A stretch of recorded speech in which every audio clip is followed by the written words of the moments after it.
What are the pros and cons of annuities? Well, here to talk with me about this is David Macchia from Wealth 2K. David, welcome.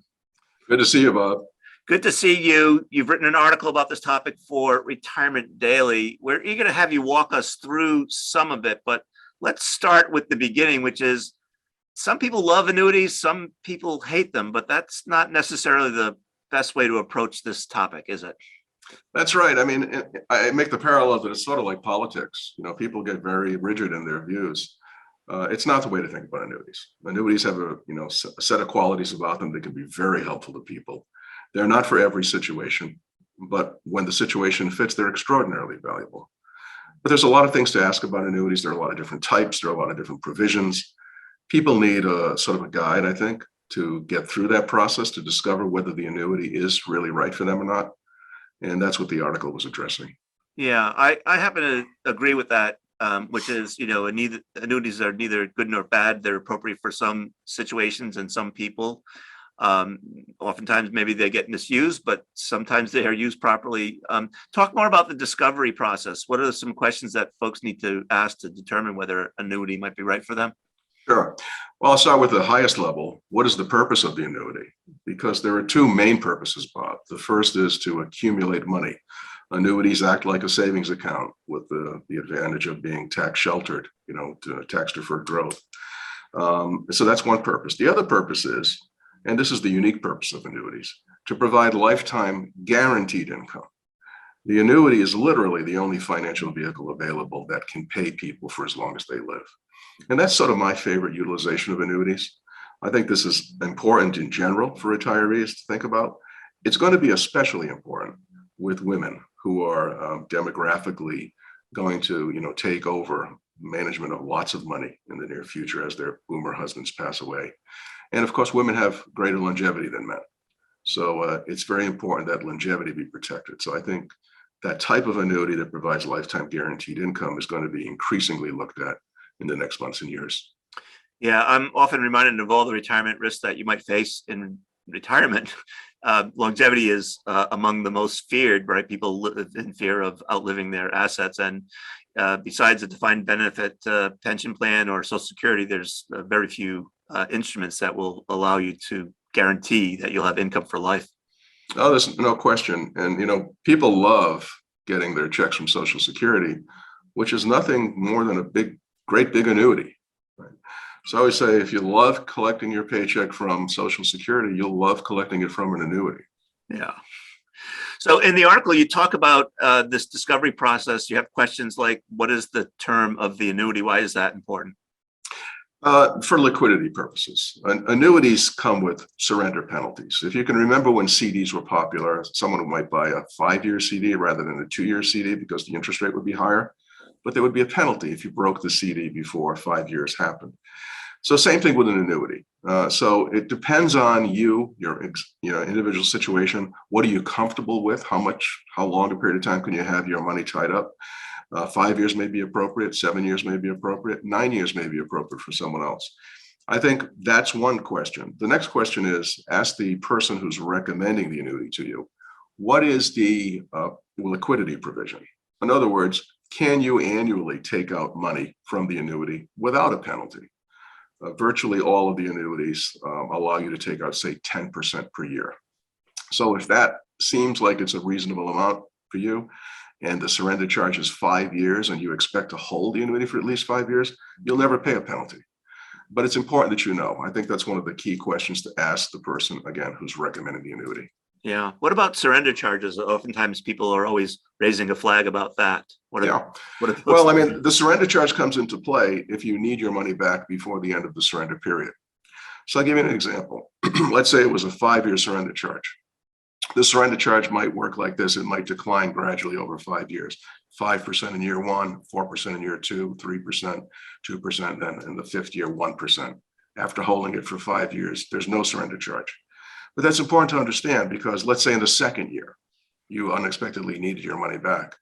What will happen is the first 10% will come out free of penalty, but the other 90% would come out at a 4% cost, a 4% surrender charge. So again, it's like that idea of breaking the CD early.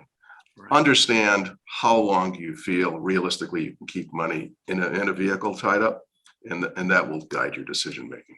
Yeah. What about how annuities credit interest? That oftentimes we talk about annuities being a bit obtuse and maybe not so transparent. This is one of those areas where folks could use a little bit of education.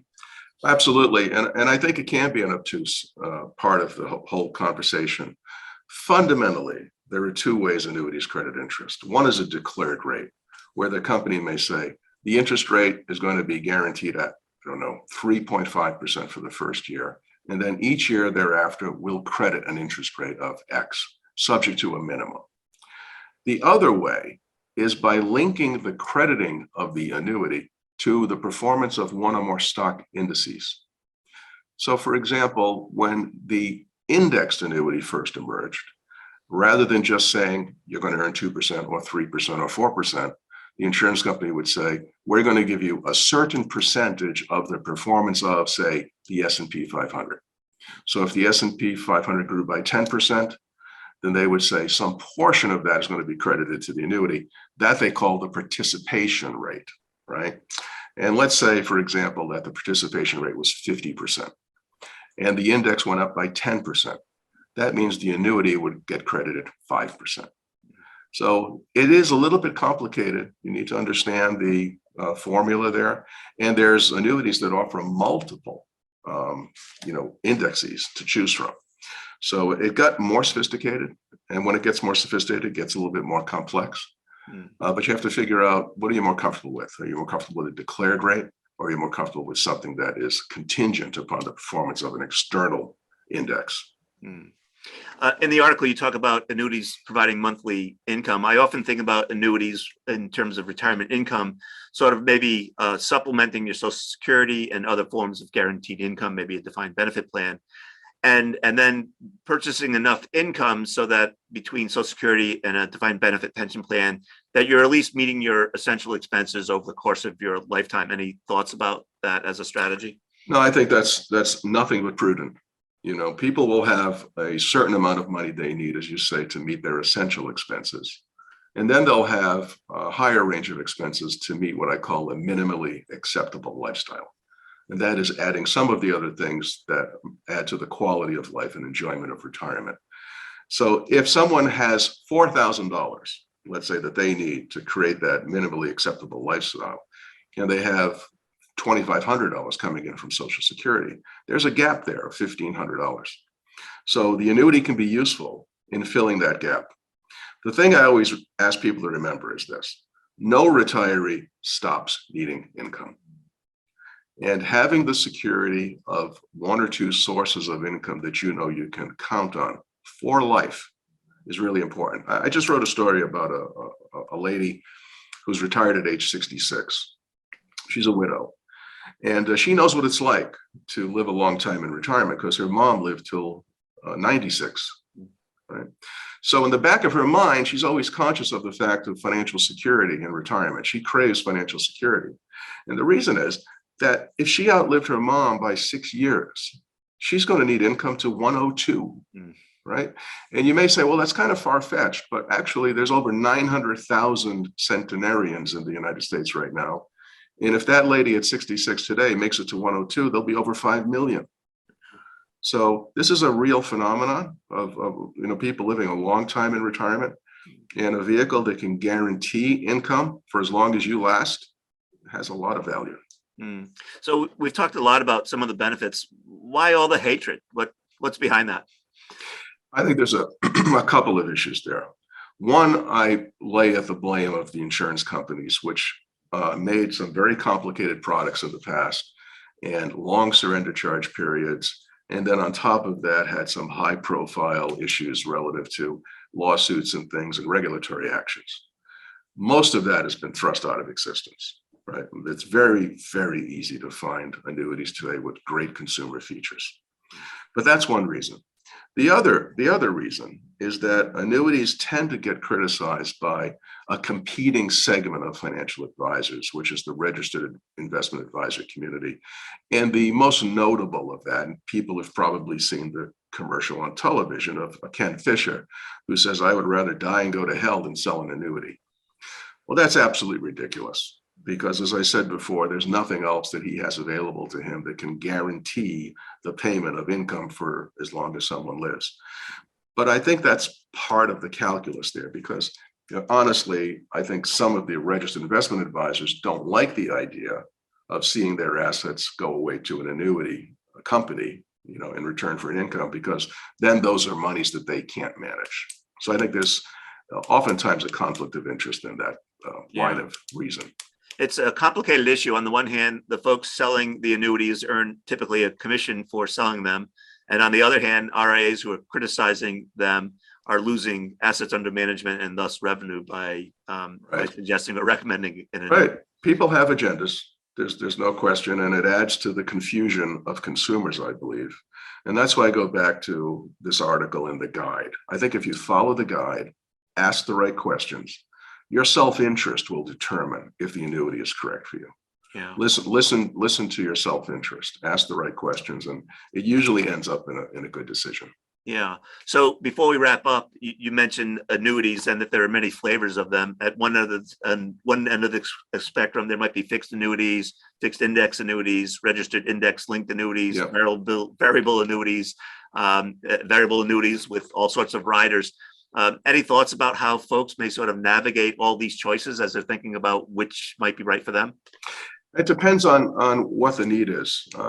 With interest rates popping up here lately, the multi-year guaranteed annuity is going to become much more popular. And that is a 3 or 4 or 5 year annuity that pays an interest rate. It has safety of principal.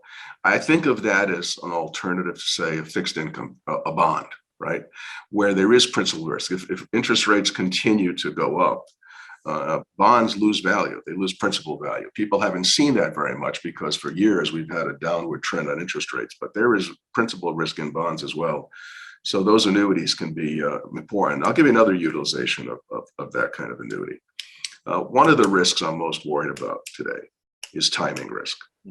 Timing risk is the idea that if you don't have your assets arrayed in the right way and you retire just when stocks are doing a downturn, that you can get into a cycle that erodes your retirement income to the point where you can actually run out of income entirely. I'll give you an example, Bob. Imagine 10 people who are identical financially. They all have $500,000. They're all going to have exactly the same investment portfolio. They'll retire and take out exactly the same amount of money from their identical portfolios. They could not be more similar financially. The only difference is the timing of their retirement. And what we'll say is, look, rather than retire all of these 10 people on the same day, we'll separate them by a little bit of time, 1 calendar quarter. So roughly every 90 days, a person will retire. The first person will retire on January 1, the second one on April 1, the third one on July 1, et cetera, until they're all retired. And then you say, well, what happens to these 10 identical individuals over a 30-year retirement? And what you find is a remarkable thing. The difference between the results of the person who retired on January 1 versus April 1 is that the April 1 retiree made $1 million more in retirement income than the person who retired in January 1. That's just bad luck, right? If you look at the whole 10 results, the fifth guy lost all his money, ended up dead broke. The seventh person ended up with 30 years of inflation-adjusted retirement income and $2.6 million at the end. So you have this enormous disparity between results left to timing, really left to good luck or bad luck. And what I'm getting to is that the type of annuity I was just talking about, that simple, like CD-like type annuity, if you use something like that in your portfolio to take income out early in retirement, you basically immunize yourself against that big risk, again, called timing risk. Yeah. It's so interesting. There's so much research going around annuities right now. Folks are talking about using bridge annuities as one way to delay claiming Social Security. Yeah. Talking about using annuities to fill up maybe the first bucket of a bucketing or a time segmentation approach, et cetera. Right. There's a lot of product development going on as well. Any thoughts about what the future has in store for us as we think about new products, new regulations? Yeah.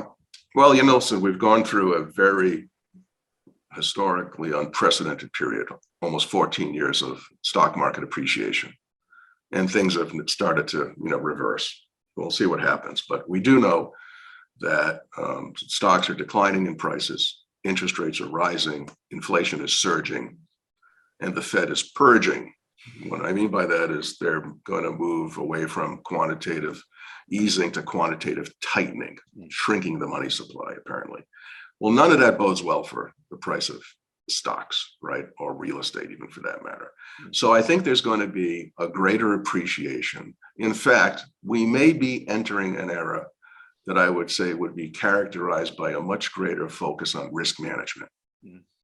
And if that is true, then annuities are going to become much more popular because they are an alternative, a safe alternative to, say, bond holdings.